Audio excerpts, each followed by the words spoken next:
No vídeo de hoje vamos falar sobre alvenaria de embasamento. Após a concretagem aí da viga baldrame, precisamos executar uma ou duas fiadas de alvenaria a fim de dar uma erguidinha na casa, deixar ela um ar um pouco mais imponente.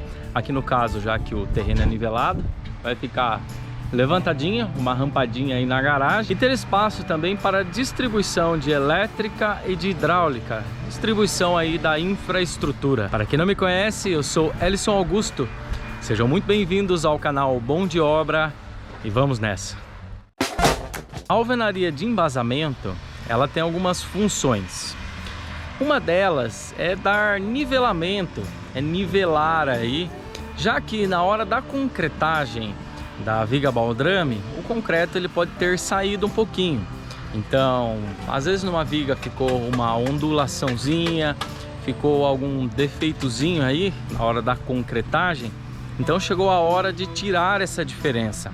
Aqui, como é alvenaria convencional, não tem problema você vir cortando o tijolo e dando nivelamento.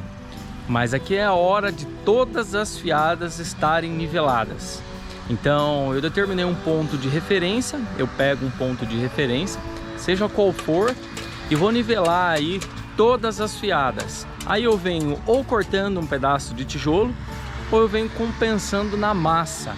Lembrando aí que essa massa ela deve ser forte, não pode ser uma massa podre, porque faz parte aí da concepção das paredes da casa. Apesar de ela não estar contida, mas ela é a primeira fiada.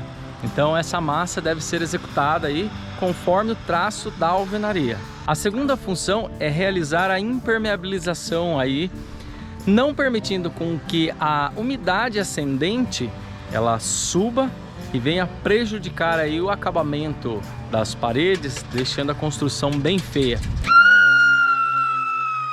e trazendo sérios problemas aí no futuro. Então, após a execução da alvenaria de embasamento, é chapiscado, rebocado e aí vem com as demãos de impermeabilização, vem com impermeabilizante. Aqui nós utilizamos a argamassa polimérica, então o procedimento de execução.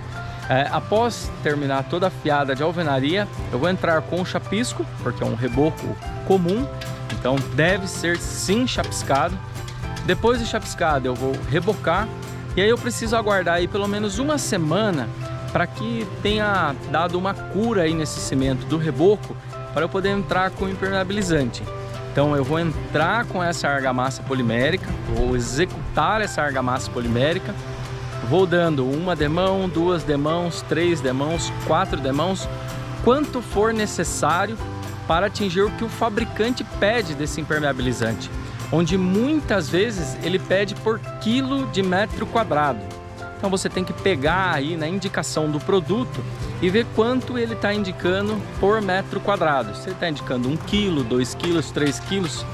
E aí você compra esse impermeabilizante pelo montante e aí vai utilizando e no final não deve sobrar nenhuma caixa, não deve sobrar nenhum balde aí de impermeabilizante.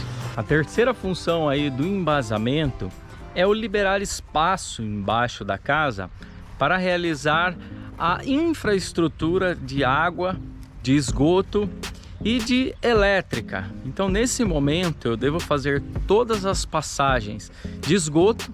Então se eu tenho um banheiro e eu vou precisar fazer uma passagem de esgoto, é nessa hora que eu devo fazer a passagem da lavanderia, do lavabo, enfim, todos os pontos que eu tenho aí de hidráulica, eu devo passar nesse momento. Então eu tendo a altura desse embasamento, vai ser executado toda a tubulação por baixo, depois eu aterro, vou fazer uma compactação e vem um concreto por cima. Lembrando que, dependendo da área, você vai precisar erguer um pouco mais o seu embasamento para você ter espaço para realizar a inclinação. Muitas vezes você vê o pessoal falando, não, uma fiada 14 centímetros passa um tubo de 100, mas não pode esquecer da inclinação. Principalmente se o seu terreno ele for muito plano, você vai ter um pouquinho de problema. Então o ideal é você erguer o quanto mais possível, né, para não prejudicar aí a sua arquitetura, não erguendo demais, prejudicando aí a arquitetura da casa, mas o suficiente para você ganhar espaço, para você estar soltando toda a parte de tubulação e ter queda, ter inclinação aí o suficiente. Na tubulação de elétrica é a mesma coisa. Eu gosto de fazer toda a parte de infraestrutura elétrica na parte de baixo, principalmente que diz respeito às tomadas baixas, porque imagine só se você deixar para executar na laje superior, você vai gastar muito mais fio, e hoje o fio tá valendo a peso de ouro. Então imagine que eu tenho 3 tomadas na parte de baixo e eu já faço a distribuição aqui na parte do embasamento. Isso vai fazer com que eu economize fio elétrico. Ah, e outra coisa, a entrada de energia elétrica da casa também deve ser feita nesse momento.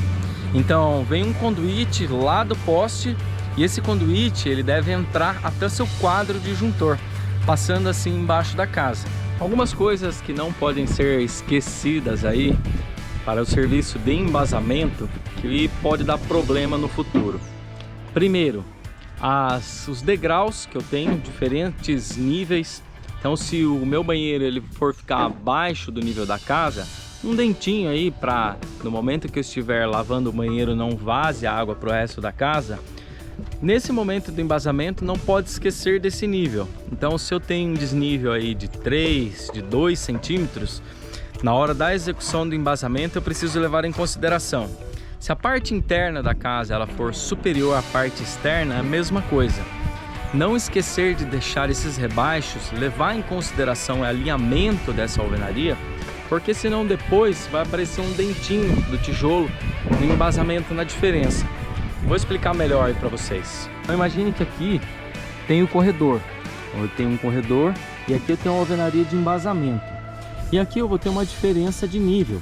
Então a casa ela vai ficar numa altura e aqui o corredor vai ficar em outra altura. Eu preciso levar em consideração o alinhamento aqui desse tijolo de embasamento, porque se eu levar esse tijolo muito para lá, na hora de eu fazer esse rebaixo, a ponta do tijolo vai aparecer. E aí como eu tenho o tijolo já impermeabilizado, pronto aí para não dar problema de umidade, eu não vou poder quebrar. Ou se eu tiver que quebrar essa ponta de tijolo, depois eu vou ter que fazer toda a correção de impermeabilizante. E isso não é legal. Outra coisa que precisamos ficar atento após executar toda a fase de embasamento, impermeabilização, infraestrutura, é fazer o aterramento. Então, no início de obra, o ideal é que se fique um pouco de terra na obra, para fazer aí esse aterro e depois vir com a compactação.